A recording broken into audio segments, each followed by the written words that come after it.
안녕하세요. 책을 읽고 있는 아저씨인데요.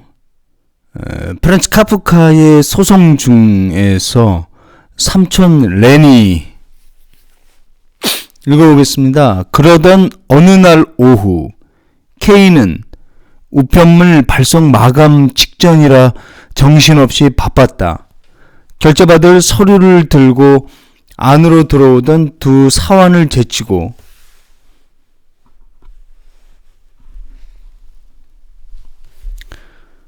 시골의 소지주인 K의 삼촌 까르리 방 안으로 들이닥쳤다.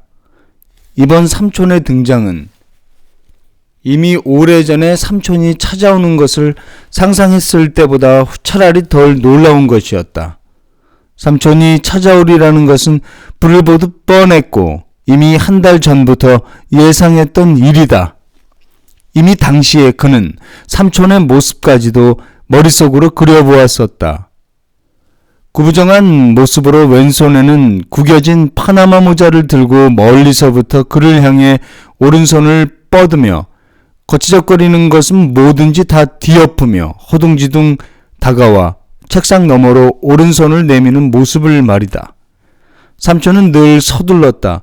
왜냐하면 삼촌은 이 대도시에서 하루 동안 머물면서 계획한 것을 다 처리해야 하고 혹시라도 얘기거리나 거래 또는 즐길 거리가 생기면 하나도 놓치지 말아야 한다는 불행한 생각을 하며 조급하게 쫓겼기 때문이다.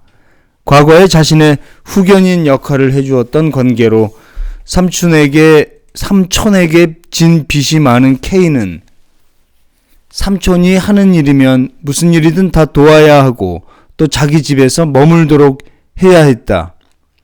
이런 삼촌을 그는 시골 유령이라고 불렀다. 인사를 마치자마자 K가 자리를 권했지만 삼촌은 앉을 시간조차 없었다.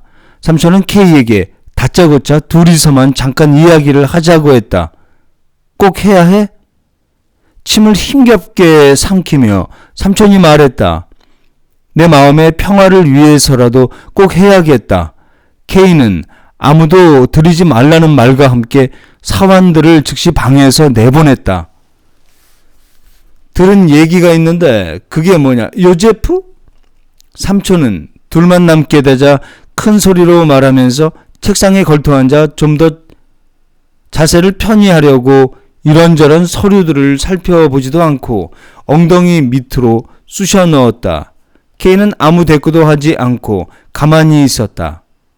무슨 말이 나올지 어느 정도 짐작이 갔지만 힘든 일을 하던 중에 갑자기 긴장이 풀려 우선은 그냥 기분 좋은 나른함에 몸을 맡긴 채 창문 너머로 건너편 도로를 바라보았다. 그가 앉은 자리에서는 조그만 삼각형의 단면만 보일 뿐이었다. 그것은 두 개의 상점 쇼윈도우 사이에 있는 아무것도 없는 벽면의 일부였다. 뭘 그리 창밖만 바라보냐? 삼촌은 양팔을 들어올리며 소리쳤다. 요제프, 제발 내 말에 대답 좀 해라. 그게 사실이냐? 사실이냔 말이다. 삼촌, K는 멍한 상태에서 깨어나 정신을 차리고 말했다. 삼촌이 무슨 얘기를 하시는지 모르겠어요.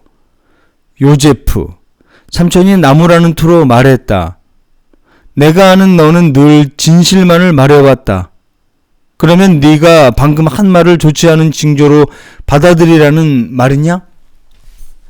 삼촌이 뭘 원하시는지는 알겠어요. K는 순순히 말했다. 제 소송 소문을 들으신 것 같군요. 그래. 삼촌은 천천히 고개를 끄덕이며 대답했다. 네 소송에 대한 소문을 들었어. 누구한테서 들었죠? K가 물었다. 에르네가 내게 편지를 썼더구나. 유감스럽지만 너는 그 애와 전혀 왕래가 없고 그 애한테 전혀 관심을 안 쏟잖니. 그런데도 그 애가 그걸 알았나 보더라.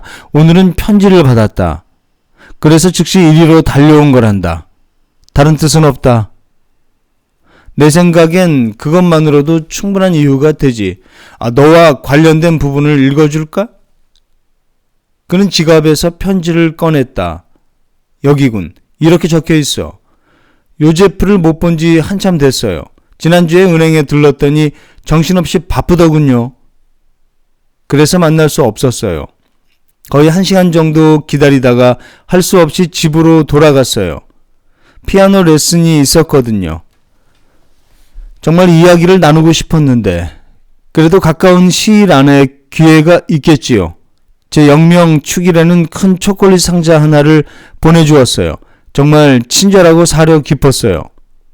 당시에는 이 이야기를 편지에 쓴다는 걸 깜빡했어요. 아빠가 물으시니까 지금에야 생각났어요. 아빠도 잘 아시겠지만 하숙집에 있다 보면 초콜릿은 금방 사라져버려요. 초콜릿 선물을 받았다는 사실을 인식도 하기 전에 순식간에 사라지고 말아요. 그건 그렇고 요제프 이야기인데요. 사실 별도로 말씀드릴 게 있어요. 조금 전에 말씀드렸듯이 제가 요제프를 만나지 못했던 것은 그때 요제프가 웬 신사하고 뭔가 거래를 하고 있어서였어요. 한참을 가만히 기다렸다가 앞으로도 시간이 더 많이 걸릴지 사원에게 물어보았어요. 그럴 거라고 하더군요. 업무 대리인님이 기소된 소송 문제라서 그럴 거라고 했어요. 대체 무슨 소송이냐? 혹시 잘못 알고 있는 거 아니냐? 이렇게 물었더니 전혀 잘못 알고 있지 않으며 게다가 중대한 소송이라고 하면서 그 이상은 모른다고 했어요. 자기도 업무 대리인님을 도와주고 싶다고 하더군요. 성품이 아주 좋고 올바른 사람이라면서요.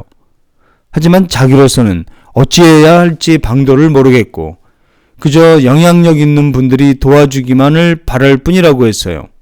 분명 그렇게 될 것이고 결국에는 좋게 끝나겠지만 업무 대리인님의 기분으로 볼 때 현재로서는 별로 상황이 안 좋은 것 같다고 하더군요.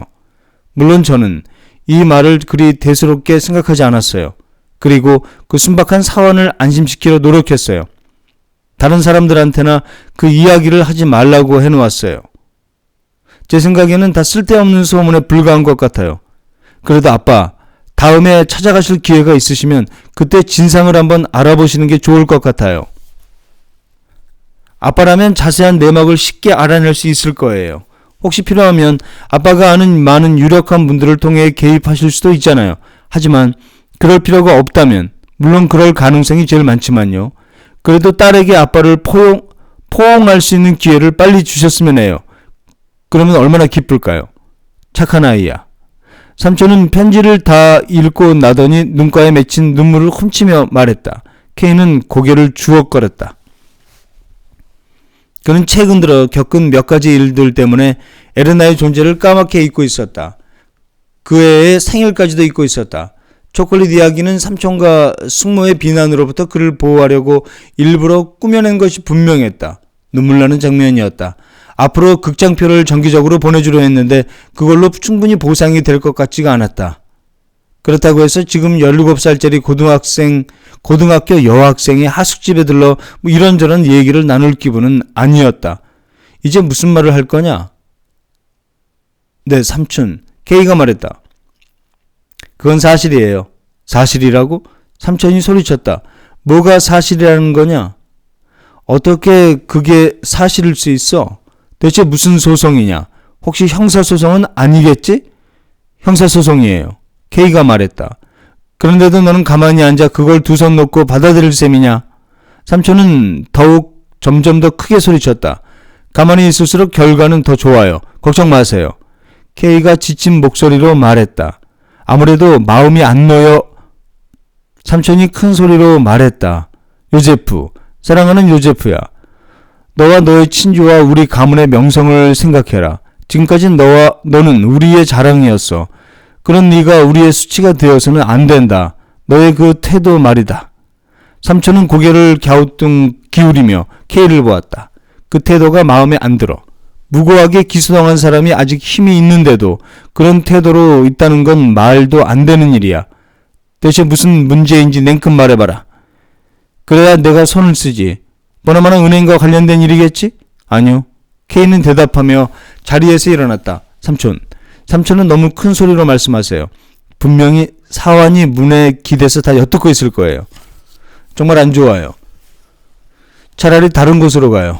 그러면 삼촌이 묻는 말에 소상하게 답해드릴게요. 가족에게 다 알릴 의무가 있다는 건 저도 잘 알아요. 그래 좋다. 삼촌이 큰 소리로 말했다. 정말 맞는 말이야. 자 가자. 요제프 어서 가자고. 몇 가지 지시할 게 있어요. K는 그렇게 말하고서 전화로 자신의 대리인을 불렀다. 조금 있자 대리인이 왔다. 삼촌은 흥분해가지고는 누가 불렀는지 다 아는데도 굳이 손가락으로 K를 가리켰다. K는 책상 앞에 일어서서 젊은이에게 자기가 없을 동안 오늘 중으로 처리해야 할 일들에 대해 이런저런 서류를 들쩍거려가며 낮은 목소리로 설명을 했고, 젊은이는 아주 차분하게 그 말에 귀를 기울였다. 삼촌은 괜히 사람을 신경 쓰이게 만들었는데 처음엔 듣지도 않으면서 눈을 희둥그레 뜨고서 뭔가 초조한 사람처럼 서 있었다. 괜히 듣는 척하는 태도 자체만으로도 방해가 되고도 남았다. 그러더니 이번엔 방 안에서 이리저리 서성거리다가 때로는 창문 앞에, 때로는 그림 앞에 멈추어 서며 갖가지 소리를 크게 질러댔다. 이를테면 이건 도무지 납득이 안 가, 또는 앞으로 일이 어떻게 될지 한번 말해보라고 하면서 젊은이는 아무것도 모르는 척하며 K의 지시를 끝까지 들으며 몇 가지 메모를 하고는 K에게 뿐만 아니라 삼촌에게도 인사를 하고는 나갔다. 그러나 그때 삼촌은 젊은이에게서 등을 돌리고서 창밖을 내다보며 손을 뻗어 커튼을 구깃거리고 있었다. 문이 닫히자마자 삼촌은 소리를 질렀다. 꼭두각시 녀석이 마침내 가버렸군. 이제 드디어 나갈 수 있게 됐어. 드디어. 삼촌은 참으로 어떻게 할 수 없었다. 로비 곳곳에 몇몇 직원들과 사원들까지 있는 데다가 막 부지점장까지 지나가고 있는데도 소송권에 대해 질문을 던져대는 것을 말릴 방법이 없었다. 자, 요제프. 삼촌이 주변에 서 있던 사람들이 보내는 꾸벅 인사에 고개만 가볍게 끄덕여 답하면서 말을 꺼냈다.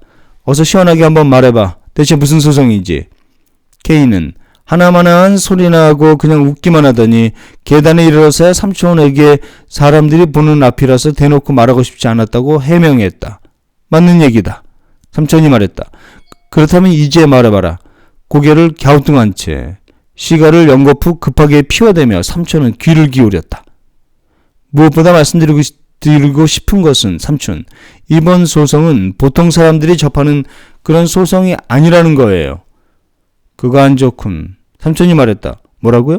K가 말했다. 그러면서 삼촌을 쳐다보았다. 안 좋다고 말했다. 삼촌이 다시 말했다. 자, 일단은 지루하게 흘러가고 있는데요. 여기까지 카프카 소송 읽어볼까요? 지금까지 책을 읽고 있는 아저씨였습니다. 감사합니다.